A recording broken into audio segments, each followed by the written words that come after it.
مزید ویڈیوز کے لیے ہمارے چینل ہاؤس آف اسلام کو سبسکرائب کرنا نہ بھولیے۔ شکریہ۔ يهده الله فلا مضل له ومن يضلله فلا هادي له وأشهد أن لا إله إلا الله وحده لا شريك له وأشهد أن سيدنا وسندنا ونبينا ومولانا محمدا عبده ورسوله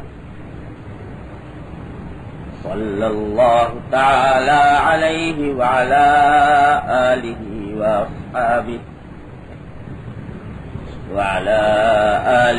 وأصحابه وبارك وسلم تسليما كثيرا أما بعد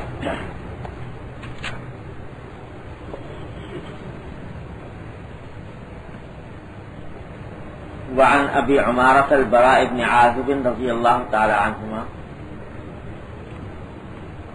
قال أمرنا رسول الله صلى الله عليه وسلم بسبع: بعيادة المريض واتباع الجنائز وتشميت العاطف ونصر الضعيف وعون المظلوم وإفشاء السلام وإبرار المقسم۔ یہ حضرت براء بن عازب رضی اللہ تعالی عنہ کی روایت ہے، جو آن حضرت صلی اللہ علیہ وسلم کے جلیل القدر صحابہ کرام میں سے ہیں۔ وہ فرماتے ہیں کہ ہمیں رسول اللہ صلی اللہ علیہ وسلم نے 7 باتوں کا حکم دیا، اور گفتگو چل رہی ہے معاشرت کی، کہ معاشرت کے باب میں 7 باتوں کا نبی کریم صلی اللہ علیہ وسلم نے حکم دیا۔ وہ 7 باتیں کیا ہیں وہ آگے شمار کرائیں کہ ایک تو مریض کی عیادت، کسی بیمار کی بیمار کرسی، دوسرے واتباع الجنائز، جنازوں کے پیچھے جانا، جنازے کے ساتھ جانا چلنا، وتشمیت العاطس، اور جس کو چھینک آئی ہو اس کو رحمت کی دعا دینا، یعنی یرحمک اللہ کہنا، ونصر الضعیف، اور کمزور آدمی کی مدد کرنا، وعون المظلوم، اور مظلوم کی امداد کرنا، وافشاء السلام، اور سلام کو رواج دینا، وابرار المقسم، اور جس کسی نے کوئی قسم کھا لی ہو اس قسم کے پورا کرنے میں اس کے ساتھ تعاون کرنا۔ یہ 7 باتیں نبی کریم صلی اللہ علیہ وسلم نے ان کا حکم دیا باہمی معاشرت میں۔ یہاں چونکہ اس کتاب میں جو باب شروع ہوا تھا وہ سلام اور استئذان، اجازت طلب کرنے سے متعلق تھا، جس کے کچھ احکام پچھلے جمعہ میں نے عرض کیے تھے، اس لیے یہاں مقصود جو ہے ان 7 چیزوں میں سے سلام کو رواج دینے کا ذکر اس حدیث میں ہے کہ یہ ان باتوں میں سے ہے جن کا نبی کریم صلی اللہ علیہ وسلم نے حکم دیا۔ لیکن 7 چیزیں بڑی اہم ہیں، اور یہ مسلمان کے آداب میں سے، آداب زندگی میں سے ہے کہ ان کا اہتمام کریں۔ اس واسطے ان میں سے ایک ایک چیز کو تھوڑا سا تفصیل کے ساتھ عرض کرتا ہوں۔ اللہ تعالیٰ اپنی رحمت سے ان سارے کاموں پر سرکار دو عالم صلی اللہ علیہ وسلم کی سنت کے مطابق عمل کی توفیق عطا فرمائے۔ پہلی بات جو بیان فرمائی وہ عیادت المریض، بیمار کی بیمار کرسی عیادت، اس کا حکم دیا، لفظ یہ ہے کہ نبی کریم صلی اللہ علیہ وسلم نے حکم دیا، اور بعض احادیث میں الفاظ اس طرح آئے ہیں کہ ہر مسلمان کا دوسرے مسلمان پر حق ہے، جو حقوق ایک مسلمان کے دوسرے مسلمان پر ہوتے ہیں ان میں سے ایک اہم حق عیادت مریض ہے، مریض کی بیمار کرسی۔ یہ کام ہم کرتے تقریباً سبھی ہیں، کوئی ایسا شخص ہوگا دنیا میں جس نے کبھی نہ کبھی بیمار کرسی نہ کی ہو، کسی بیمار کی کرتے ہی ہے، لیکن کرنے میں فرق ہوتا ہے۔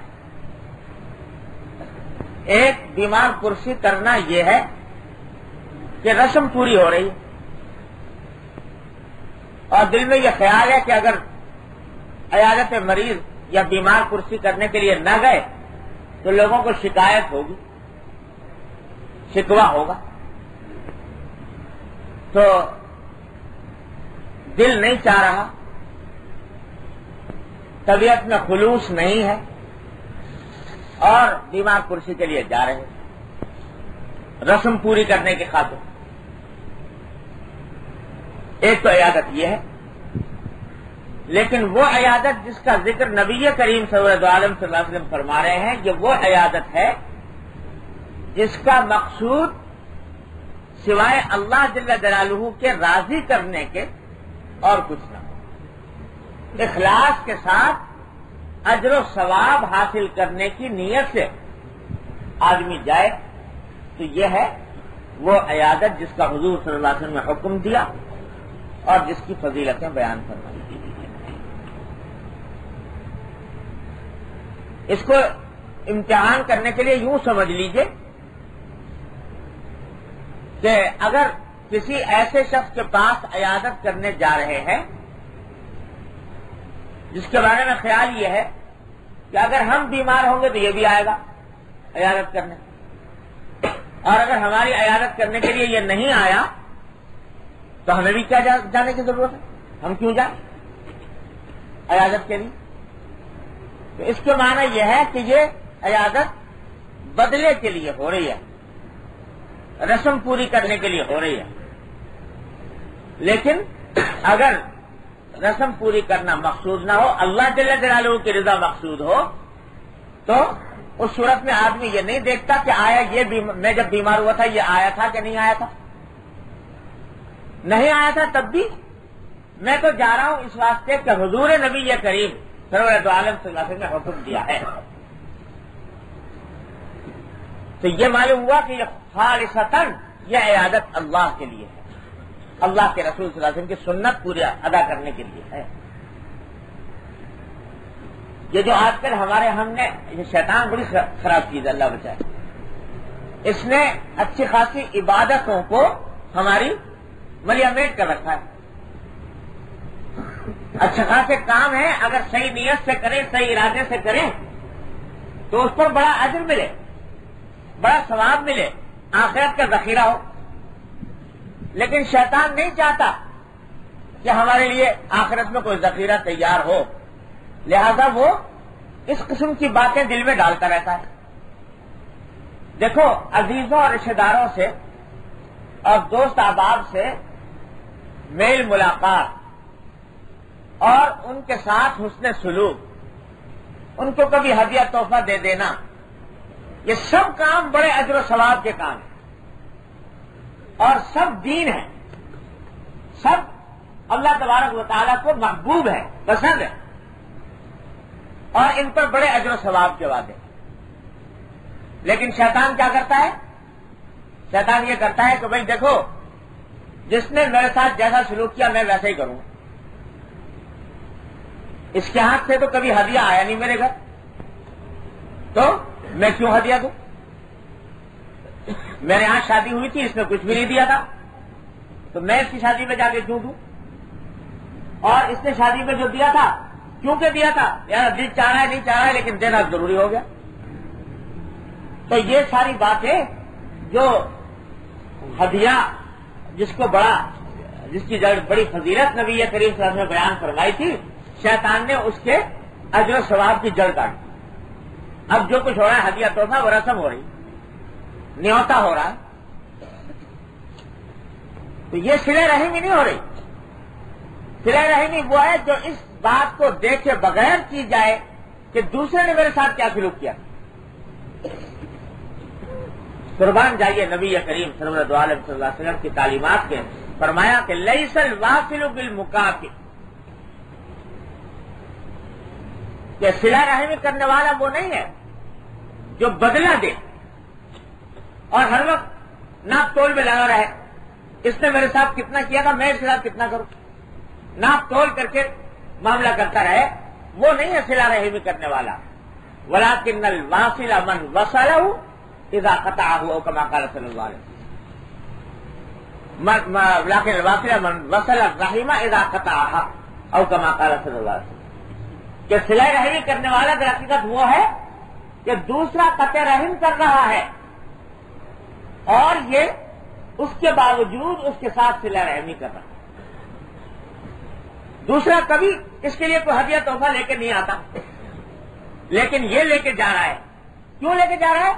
اس واسطے کہ مقصود تو اللہ کو راضی کرنا ہے، مقصود تو نبی کریم صلی اللہ علیہ وسلم کی تعلیم پر عمل کرنا ہے، مقصود تو نبی کریم صلی اللہ علیہ وسلم کی سنت پر عمل کرنا ہے۔ لہذا دوسرا کرے یا نہ کرے، میں تو کر رہا ہوں۔ لیس الواصل بالمکافئ، بدلہ دینے والا نہیں ہے صلہ رحم کرنے والا، اصل وہ ہے جو اس بات سے قطع نظر کر کے بیٹھے کہ دوسرا کیا کر رہا ہے، میں تو یہی کروں گا، میں اس کے لیے در حقیقت کر ہی نہیں رہا، میں تو کر رہا ہوں اللہ کے لیے اور اللہ سے اجر و ثواب حاصل کرنے کی غرض۔ اس واسطے بدلے صدلے کا میرے ہاں کوئی ذکر فکر نہیں۔ جب یہ بات پیدا ہو جائے تو فرمایا کہ یہ ہے واصل صلہ رحمی کرنے والا۔ تو ہر بات میں یہ مت ترازو لے کے بیٹھ جایا کرو کہ بھائی دوسرے نے میرے ساتھ کیا کیا تھا اور جیسا کیا تھا ویسے ہی میں بھی کروں گا، بلکہ صلہ رحم کو عبادت سمجھو۔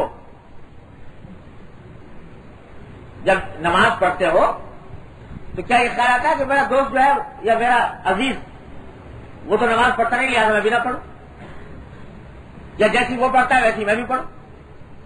ارے بھائی اس کی نماز اس کے ساتھ، تمہاری نماز تمہارے ساتھ، اس کا عمل اس کے ساتھ، تمہارا عمل تمہارے ساتھ۔ یہ صلہ رحم بھی ایک عبادت ہے، وہ اگر عبادت نہیں کر رہا تو اس کا عمل اس کے ساتھ ہے، لیکن تم عبادت کرو، اللہ تبارک و تعالیٰ کے حکم کی اطاعت کرو۔ وہ تمہاری بیمار پرسی کو نہیں آ رہا، لیکن تم جاؤ بیمار پرسی کے لیے، اس واسطے کہ یہ بیمار پرسی عبادت ہے، اور عبادت بھی کیسی عظیم الشان عبادت۔ اللہ اکبر۔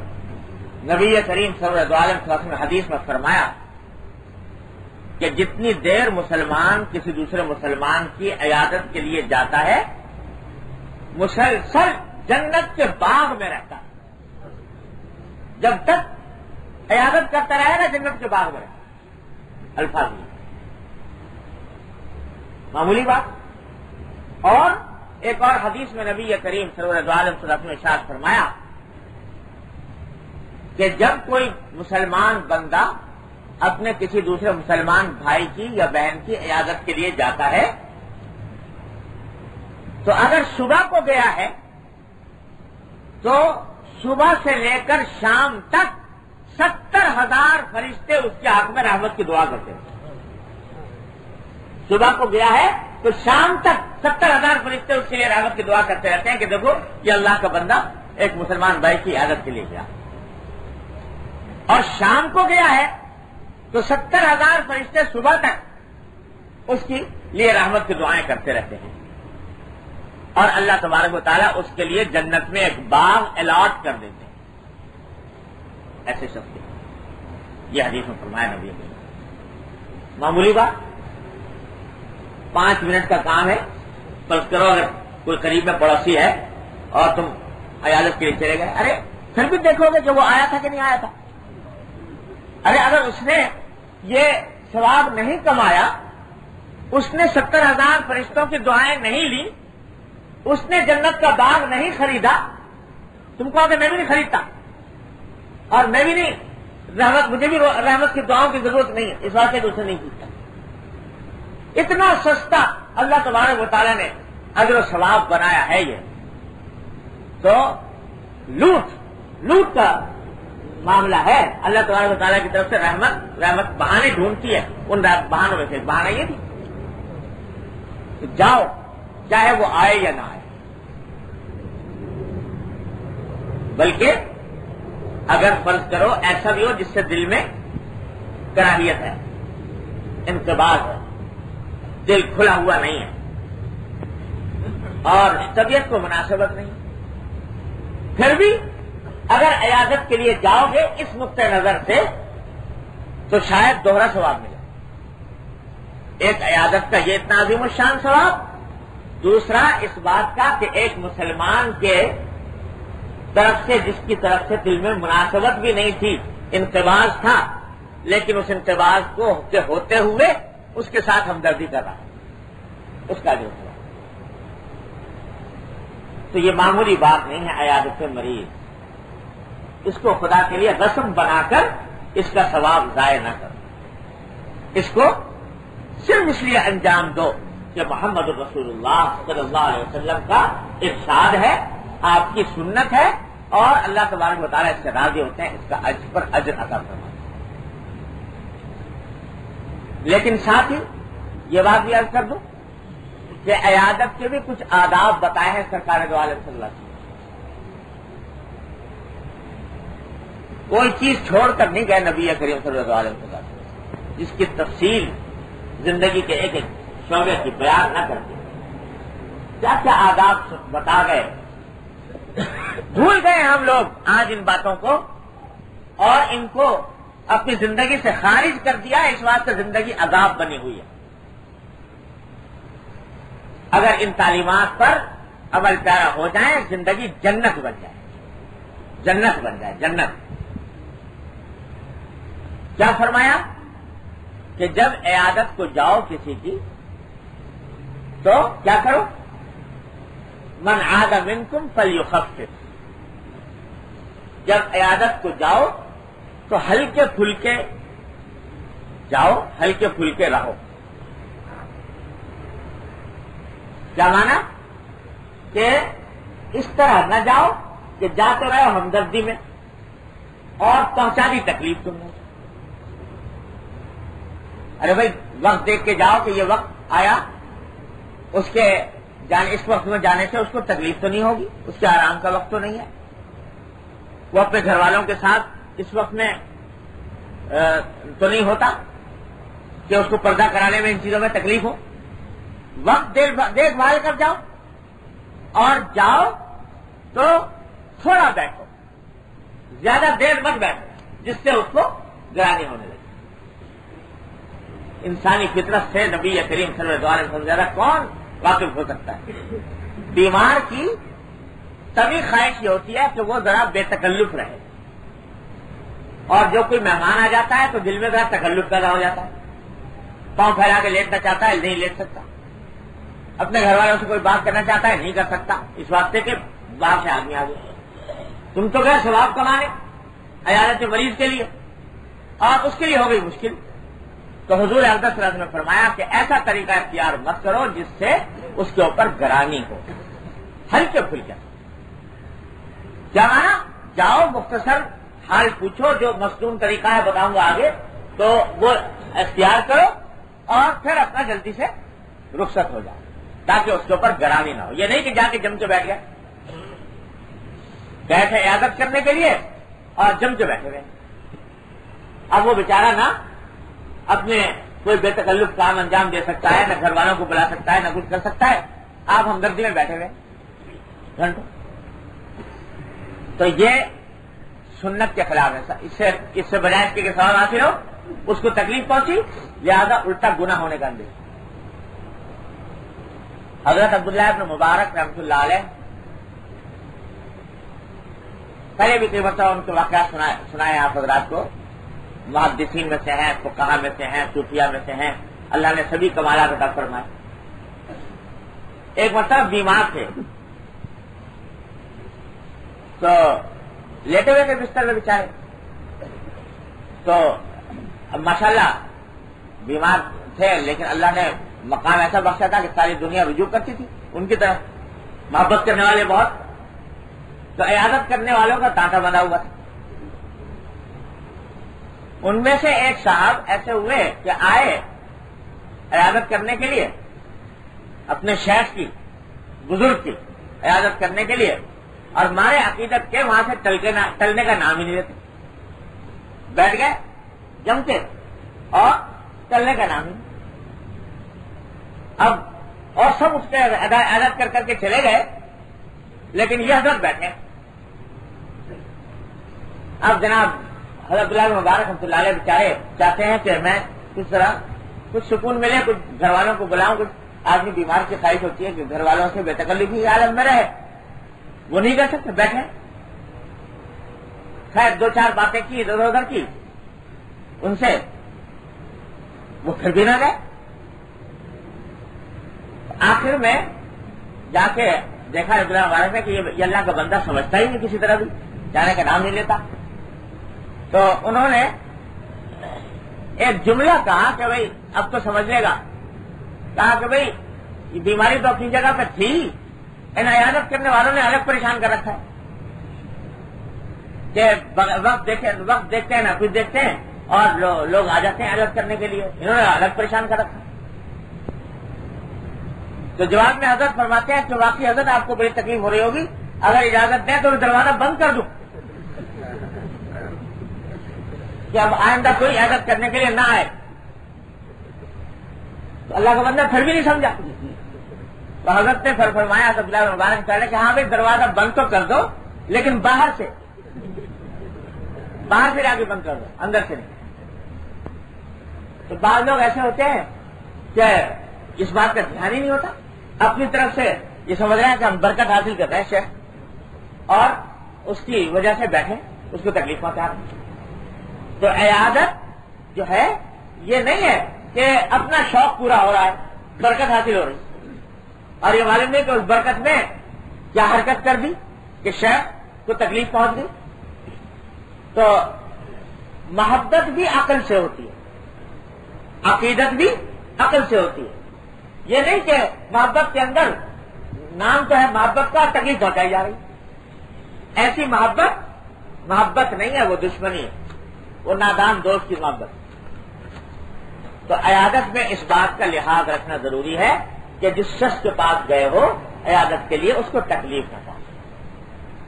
معلوم ہوا کے ساتھ رات کو 12 بجے پہنچ گئے عیادت کرنے کے لیے، اور بیچارے کے سونے کا وقت کا ٹائم، اور جناب آپ عیادت کو پہنچ گئے، دوپہر کو پہنچ گیا کیرولہ کا وقت، اور اس کو پریشان کر دیا۔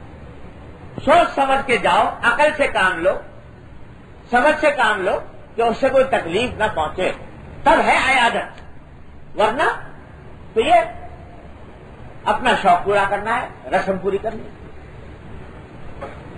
تو ایک تو ادب یہ بتا دیا حضور اقدس صلی اللہ علیہ وسلم نے کہ من عاد منکم فلیخفف، جب عیادت کرنے جاؤ تو تکلیف سے کام کرو۔ ہاں بعض لوگ ایسے بھی ہوتے ہیں بے تکلف کہ ان کا زیادہ بیٹھنا ہی بیمار کے لیے باعث تسلی ہوتا ہے، بہت بے تکلف آدمی ہے، گھر کا آدمی ہے یا بہت قریبی دوست ہے، اس کے بیٹھنے سے تسلی ہوتی ہے، تو اس وقت میں پھر اگر وہ بیٹھے دیکھے کہ اس میرے بیٹھنے سے بات کرنے سے بشاشت ہو رہی ہے تو اس وقت میں بیٹھنا پھر ٹھیک ہے، پھر میں کوئی غرض نہیں۔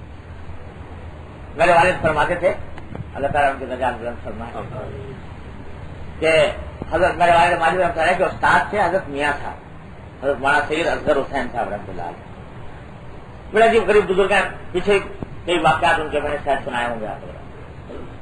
ایک مرتبہ بیمار ہو گئے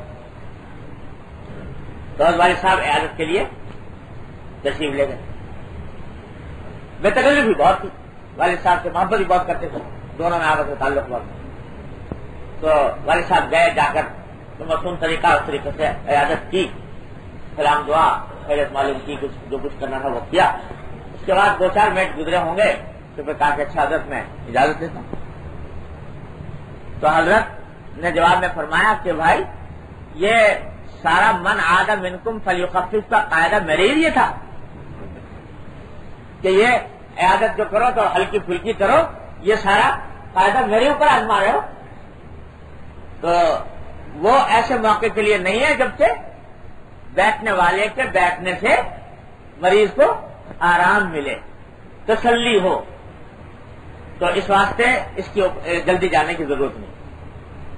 ہمارے ساتھ بیٹھے تو ہر موقع کے لیے الگ ایک نسخہ نہیں ہوتا ہے. ہر جگہ ہر موقع کے لیے جیسا موقع ہو، جیسے حالات ہو، اس کے مطابق نسخہ ہوتا ہے. اس صورت میں زیادہ بیٹھے گا تو انشاءاللہ زیادہ ثواب ملے گا، جب تک کہ اس کے لیے اصل مقصود اس کو راحت پہنچانا ہے، اس کو تکلیف سے بچانا. ایک ادب تو یہ ہو.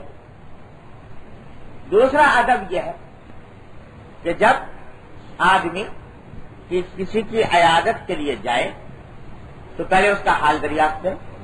مختصر وہ کیسی طبیعت ہے، جیسے عام رواج جب وہ اپنی تکلیف بیان کرے تو حضور اقدس صلی اللہ علیہ وسلم کا معمول تھا کہ وہ آپ فرماتے تھے کہ لا باس طہور انشاءاللہ.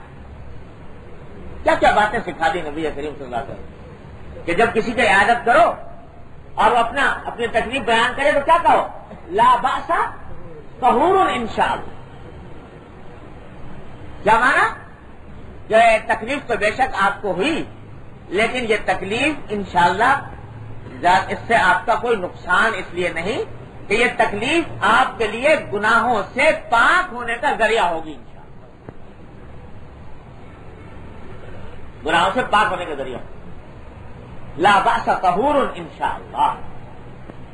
دیکھو کتنی عجیب بات ہے کہ ایک طرف مریض کو تسلی دے دی کہ تکلیف یہاں ضرور ہو رہی ہے آپ کو، لیکن یہ آپ کے لیے آخرت میں گناہوں سے معافی کا ذریعہ بنے گی اور انشاءاللہ ثواب کا ذریعہ بنے گی. ایک تو تسلی یہ دے دی. دوسری ساتھ ساتھ یہ دعا بھی ہے کہ اللہ اس تکلیف کو ان کے لیے باعث اجر و ثواب بنا دیجئے اور ان کو گناہوں کی مغفرت کا ذریعہ بنا دیجیے. ساتھ ساتھ دعا بھی.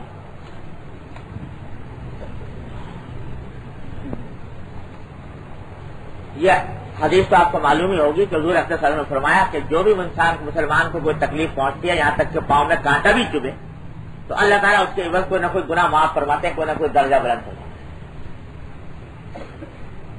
اور ایک حدیث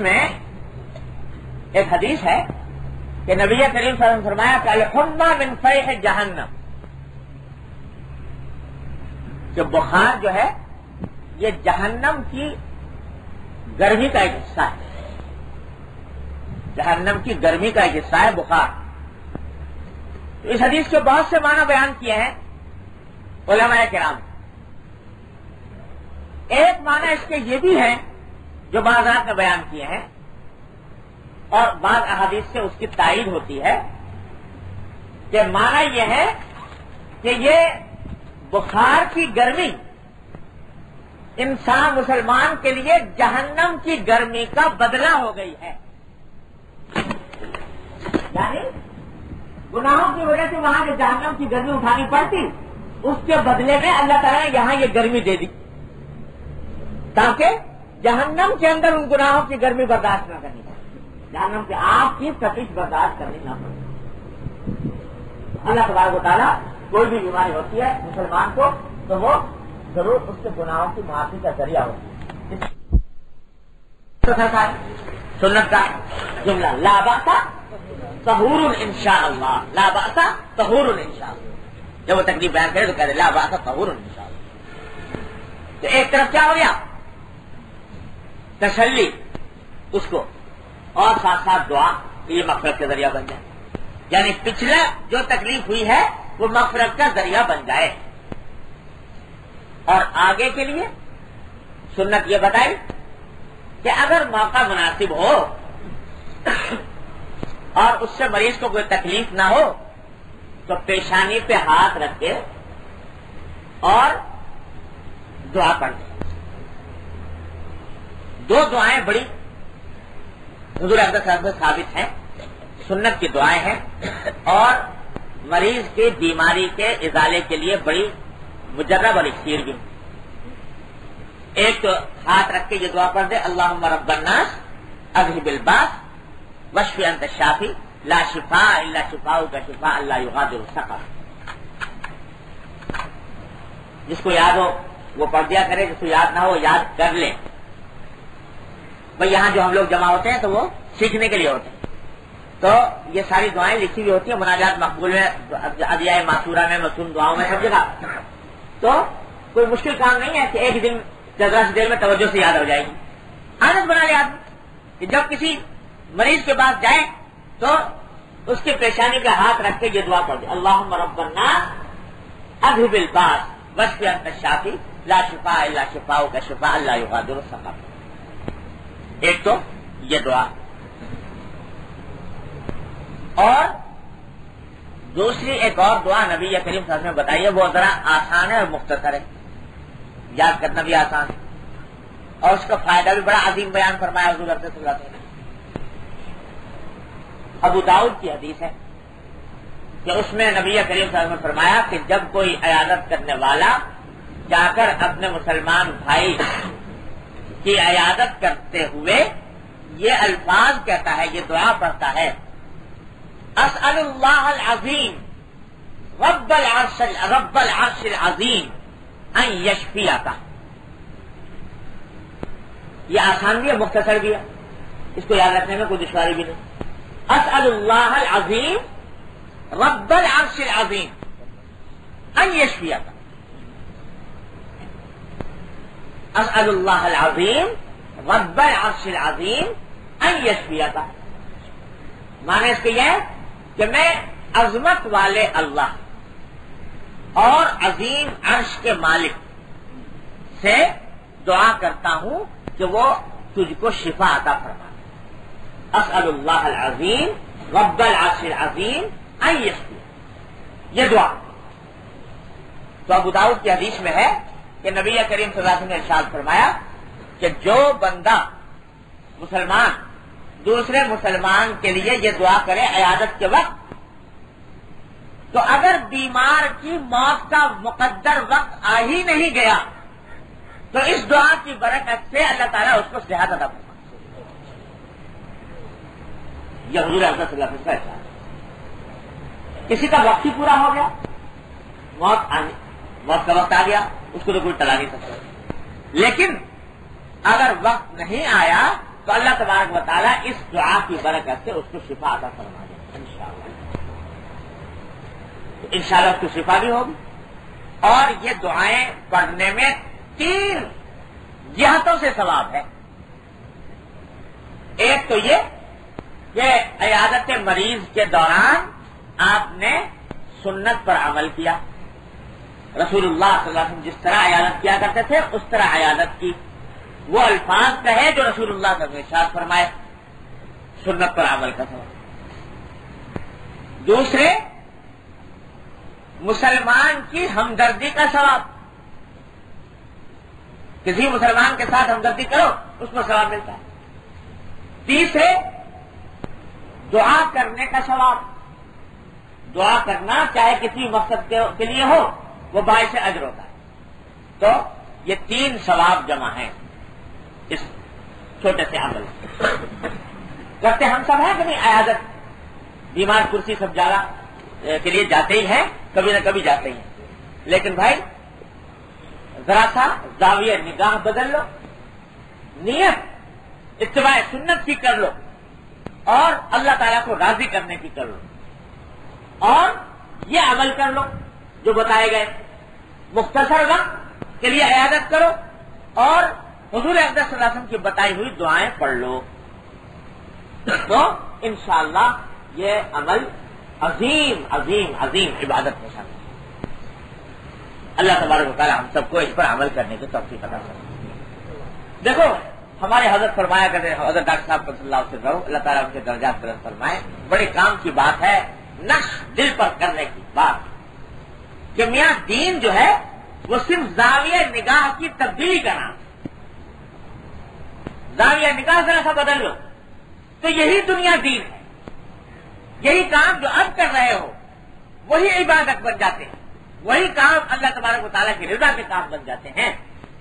بس دو باتیں درکار ہیں، نیت صحیح کر لو اور اس کا طریقہ سنت کے مطابق اختیار کرو، تو یہی کام دین بن جاتا ہے۔ یہ دعویٰ نگاہ سے بدل گیا۔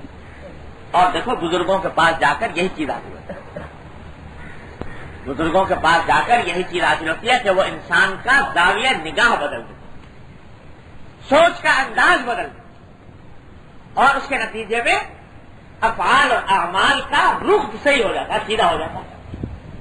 کام وہی کر رہا ہے لیکن رخ سیدھا ہو گیا، تو پہلے وہ دنیا کا کام تھا، اب دین کا کام بن، اب عبادت بن۔ تو یہ پہلی چیز تھی اس حدیث میں جو بیان کی گئی، کیا؟ عیادت مریض، بیمار کی عیادت، اس کے اوپر اس کے یہ آداب ہیں، اس کے یہ فضائل۔ دوسری چیز جو اس حدیث میں ارشاد فرمائی وہ ہے اتباع الجنائز، جنازوں کے پیچھے جانا۔ جنازہ دفن کے لیے جا رہا ہے، اس کے پیچھے جانا، اس کے ساتھ جانا، یہ عمل بھی بڑی فضیلت کا عمل، اور حضور اقدس صلی اللہ علیہ وسلم نے فرمایا کہ یہ مسلمان کا حق ہے، مرحوم کا حق ہے دوسرے مسلمان۔ البتہ یہ مردوں کے لیے، عورتوں کے لیے نہیں۔ عیادت مریض مرد کے لیے بھی ہے، عورت کے لیے بھی ہے۔ جو ثواب مرد کے لیے بیان کیا گیا وہی عورت کے لیے بھی ہے، لیکن اتباع الجنائز، جنازے کے ساتھ جانا، یہ کام مردوں کے ساتھ مخصوص ہے۔ عورتوں کے لیے صرف اتنا ہے کہ وہ تعزیت کر دیں، ان کے لیے صرف تعزیت میں ہی انشاءاللہ وہ اجر و ثواب ہے جو مردوں کو جنازے کے ساتھ جانے میں ملتا ہے۔ لیکن جنازے کے ساتھ جانے میں حدیث میں بڑی فضیلت اس کی بیان فرمائی گئی ہے کہ جو شخص نماز پڑھے جنازے کی اس کو ایک قرات ملتا ہے، جو جنازے کے ساتھ چلے اس کو ایک اور قرات ملتا ہے۔ اس طرح ترتیب بیان فرمائی نبی کریم صلی اللہ علیہ وسلم نے جنازے کے ساتھ جانے اور دفن تک شریک ہونے اس کے ساتھ چلے۔ یہ کام بھی ہم کرتے ہیں، شاید ہی کوئی مسلمان ایسا ہو جو کبھی نہ کبھی کسی نہ کسی جنازے کے ساتھ گیا نہ ہو، لیکن چونکہ طریقے معلوم نہیں اور دھیان نہیں، تو اس کا نتیجہ یہ ہے کہ یہ بھی عام طور سے ایک رسمی خانہ پوری ہو کر رہ جاتی ہے۔ اگر بھائی نہیں جائیں گے تو ناراضگی ہو جائے گی، لوگ روٹ جائیں گے وغیرہ وغیرہ، یہ خیالات دل میں آ جاتے ہیں۔ لیکن نیت صحیح کر لو کہ میں جو جا رہا ہوں اس لیے جا رہا ہوں کہ نبی کریم سرور دو عالم صلی اللہ علیہ وسلم کا حکم ہے، آپ کی سنت، یہ نیت صحیح کر۔ جب بھی جاؤں گا کسی جنازے کے پیچھے تو اتباع سنت کی غرض سے جاؤں گا، نیت صحیح کر، اخلاص پیدا کرنا، تو یہ عمل بڑا اجر و ثواب کا عمل بن جاتا ہے۔ دوسرا، طریقہ صحیح کر، طریقہ جنازے کے پیچھے جانے کا صحیح کر لو۔ اس میں بھی ناواقفیت کی وجہ سے اور بے دھیانی کی وجہ سے بہت سی سنتوں پر عمل کرنے سے محروم رہتے ہیں اور خامخواہ اجر و ثواب ضائع کرتے بلا وجہ۔ ذرا سا دھیان کر لو، ذرا سا واقعیت حاصل کر لو تو ایک ہی عمل میں بہت سارے ثواب ملتے ہیں۔ مثلا عرض کرتا ہوں کہ جنازے کو لے کے جاتے ہیں، کندھا دینے کا بھی رواج ہے، دیتے ہیں لوگ، لیکن سنت کا طریقہ یا تو معلوم نہیں یا اس پر عمل کرنے کا دھیان نہیں۔ ایک تو پتہ نہیں کہاں سے یہ عمل چل پڑا کہ جب کندھا دو تو ایک آدمی زور سے آواز لگائے گا کلمہ شہادت اور دوسرے سب زور سے اشہد ان لا الہ الا اللہ کلمہ شریف پڑھیں۔ تو یاد رکھو یہ عمل بالکل بے اصل ہے، اس کی شریعت میں کوئی اصل نہیں، نہ نبی کریم صلی اللہ علیہ وسلم نے کیا، نہ صحابہ کرام نے کیا، نہ بزرگان دین سے نہیں منقول ہے، بلکہ فقہاء کرام نے لکھا ہے صاف صاف کہ جس وقت جنازہ جا رہا ہو اس وقت میں کوئی ذکر کوئی دعا بلند آواز سے کرنا مکروہ ہے. کوئی ذکر کوئی دعا کسی قسم کی اس وقت میں بلند آواز سے کرنا مکروہ ہے. اور جنازے کے ساتھ جانے کا ادب یہ ہے کہ خاموش چلے، بلکہ بلا ضرورت باتیں کرنا بھی اچھی بات نہیں. جتنا خاموش رہے اتنا بہتر. جنازے کے ساتھ چلے تو کس طرح چلے؟ خاموش. اور یہ بلند آواز سے ذکر کرنا یا کلمہ شہادت کے نعرے لگانا یہ سب سنت کے خلاف، اس سے پرہیز کرنا چاہیے. اچھا خاصے پڑھے لکھے لوگوں میں ہوتا ہی ہے، دین کے معاملے میں بھی خاص طور پر بھیڑ چال ہوتی ہے نا. ایک کو دیکھ کے دوسرا شروع کر دیتا ہے. لوگوں کو دیکھا بھائی یہ کرتے ہیں چلو ہم بھی کریں. لوگوں کو دیکھا کہ جب جنازہ جا رہا ہے تو لوگ یہ نعرے وانے لگاتے ہیں کلمہ شہادت. تو اب جو بھی آ رہا ہے پہلے کندھا دینے سے پہلے ایک کلمہ شہادت ایک زور سے نعرہ لگاتا ہے، باقی کوئی اس کی اصل بنیاد نہیں. خاموش چلنا یہ سننا ہے. اور اس میں بھی بڑی خاموش چلو، یہ جو کہا گیا کہ خاموش چلو، اس میں حکمت یہ ہے کہ خاموش ہو کے خدا کے لیے تھوڑی دیر یہ سوچو جو وقت اس پر آیا ہے تمہارے اوپر بھی آنے والا ہے. یہ نہیں ہے کہ بس تم لے کے جا رہے ہو اس کو اور جا کر قبر میں رکھ دو گے اور ہمیشہ کے لیے زندہ رہو گے. یہ وقت ایک دن تمہارے اوپر بھی آنے والا ہے. اور اس وقت کو ذرا خاموش ہو کے یاد کر لو، مراقبہ کر لو، تھوڑا تصور کر لو کہ جس طرح یہ جنازہ جا رہا ہے ایک دن میرا بھی جا رہا ہوگا، ایک دن میرا بھی یہی انجام ہونے والا ہے. اس کا تصور کر لو خاموشی. جب کرو گے تو موت کے یاد آنے سے، مراقبہ موت کا ہونے سے دل میں کچھ نرمی پیدا ہوگی. اللہ تبارک و تعالیٰ کی طرف رجوع کا احساس بڑھے گا. تو اس لیے باتیں بھی زیادہ کرنی ٹھیک نہیں ہے. خاموش سے جائے. ہاں کوئی ضرورت کی بات ہو تو خیر کوئی گناہ نہیں ہے، حرام نہیں ہے بات کرنا، لیکن ادب یہ ہے کہ خاموش. ایک بات. پھر کندھا دینے کا بھی طریقہ ہے. جو مسنون طریقہ ہے وہ یہ کہ زیادہ تر لوگ پیچھے چلیں. جنازہ آگے ہو، لوگ پیچھے چل رہے ہیں. دائیں بائیں بھی ہو چلو کوئی بات نہیں. زیادہ آگے بڑھنا جنازے سے یہ اچھا نہیں. لیکن کندھا دینے کی ضرورت کی وجہ سے بعض وقت آگے بڑھنا پڑتا ہے، وقتی طور پر پڑ جائے تو کوئی حرج نہیں. لیکن کندھا دینے کی کا مسنون طریقہ یہ ہے، ذرا سمجھ لو کہ مسنون طریقہ یہ ہے کہ سب سے پہلے جنازے کے سرانے کے دائیں جانب والا جو حصہ ہوتا ہے اس کو اپنے دائیں جانب رکھے، اپنے دائیں کندھے پر. آج کل عام طور سے رکھتے تو ہیں دائیں، لیکن اپنے بائیں کندھے پر. تو میں یہ نہیں کہتا کہ بائیں کندھے پر رکھنا کوئی گناہ ہے، گناہ ہے یا حرام ہے یا ناجائز ہے، لیکن سنت یہ ہے کہ دایاں ڈنڈا اس کا جنازے کا وہ دائیں کندھے پر آئے. کیا مانا کہ آدمی خود اندر ہو. آج کل عام طور سے کندھا دینے میں باہر سے کندھا دیتے ہیں. وہ دائیں حصہ ہے خود باہر ہے اور کندھا بائیں کندھے اوپر اٹھا کے رکھ لیا. تو یہ سنت کے مطابق نہیں. سنت یہ ہے کہ اندر ہو اور دائیں ڈنڈا دائیں کندھے کے اوپر آئے. پہلے یہ کریں. اور بہتر یہ ہے کہ اس طرح ایک جانب کندھے پر رکھ کر 10 قدم چل لیں. 10 قدم. اتنی جلدی نہیں کرنی چاہیے دوسرے آدمیوں کو لینے کے لیے کہ ابھی رکھا دوسرا ایک دم سے آ گیا. 10 قدم چل لے تو بہتر ہے. بشرطے کہ آدمی طاقت رکھتا ہو 10 قدم چلنے کی. بیچارہ کوئی ضعیف آدمی ہے اسے لے لو جلدی سے. لیکن اگر کوئی آدمی 10 قدم چلنے کی طاقت رکھتا ہے تو زیادہ صحیح اور افضل طریقہ یہ ہے کہ ایک کندھے پر رکھ کر 10 قدم چل لے. 10 قدم جب چل چکے تو دوسرا آدمی آ جائے وہ لے لے. اور اس کے بعد پھر دائیں جانب کا جو پچھلا حصہ ہے اس کو بھی اسی طرح کریں اور لے کر دائیں کندھے پر لے کر اور 10 قدم چل لے. پھر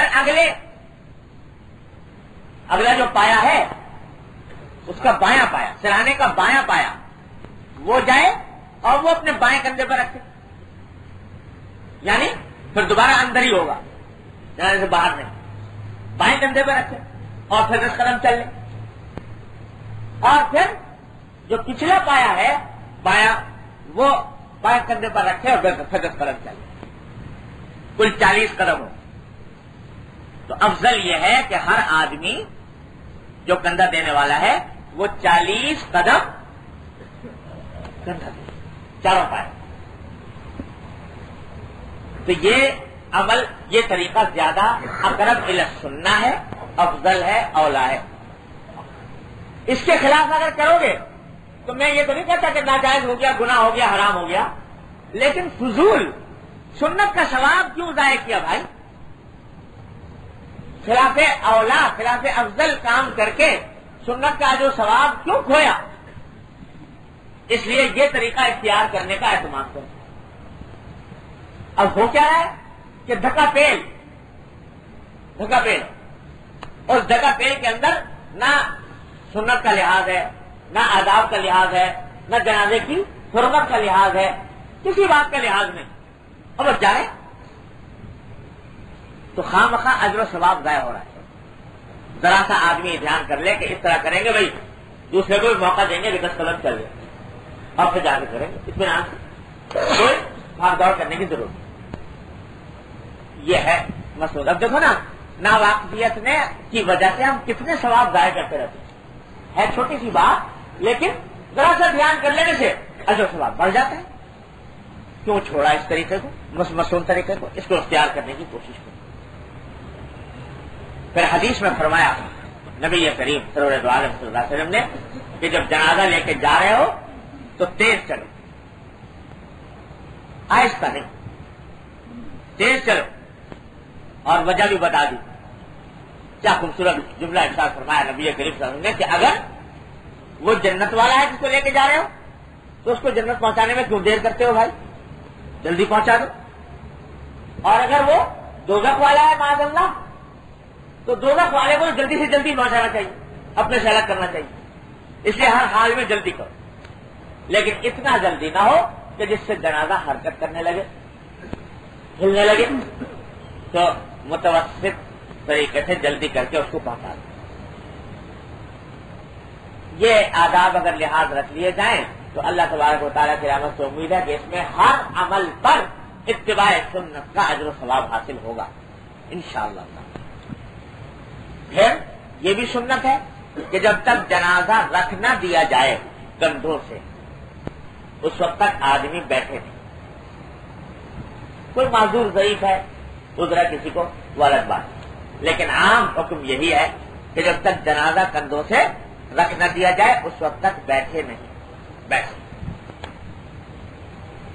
اس کے بعد بیٹھے. یہ بھی آدمی اس نیت سے کرے کہ یہ نبی کریم صلی اللہ علیہ وسلم کی سنت ہے. تو بھائی ہر عمل، ہر قدم پر اتباع سنت کی نیت اور اتباع سنت کا استحضار، اتباع سنت کا اہتمام کرے. اور بقول ہمارے حضرت ڈاکٹر صاحب صلی اللہ علیہ وسلم کہ رٹ لگائے اس بات کی کہ یہ سنت کیا ہے، سنت کیا ہے، سنت کیا ہے، تو قدم قدم عبادت بن جاتا ہے.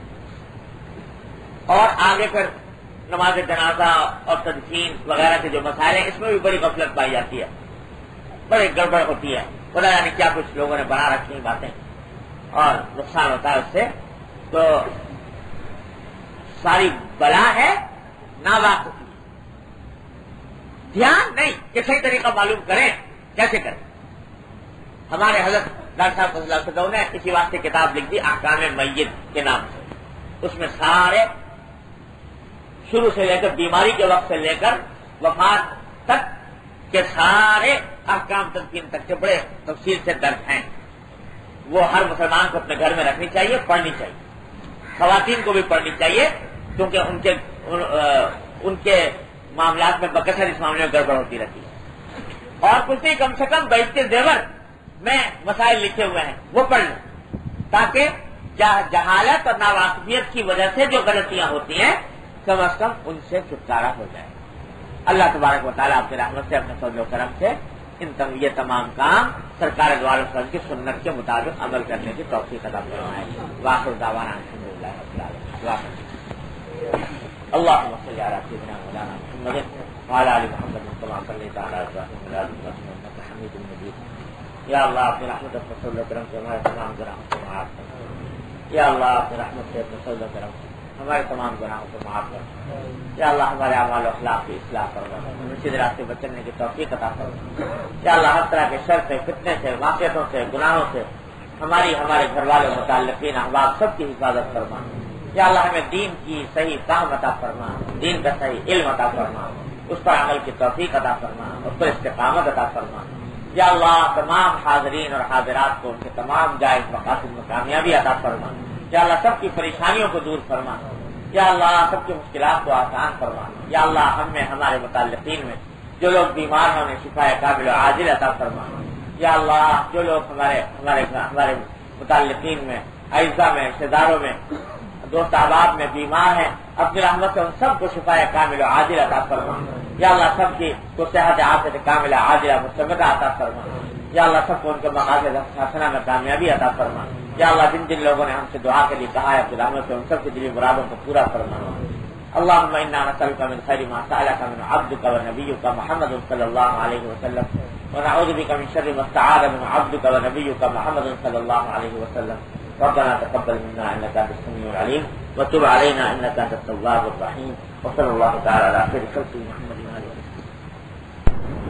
بسم اللہ الرحمن الرحیم. السلام علیکم سامعین، یہ CD آپ کی خدمت میں شعبہ دارالارشاد کی جانب سے پیش کی جا رہی ہے. کیسٹ اور CD ملنے کا پتہ: دارالارشاد، اردو بازار، کراچی، پاکستان.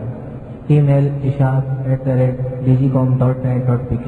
Phone number 0300 22 81402. شکریہ.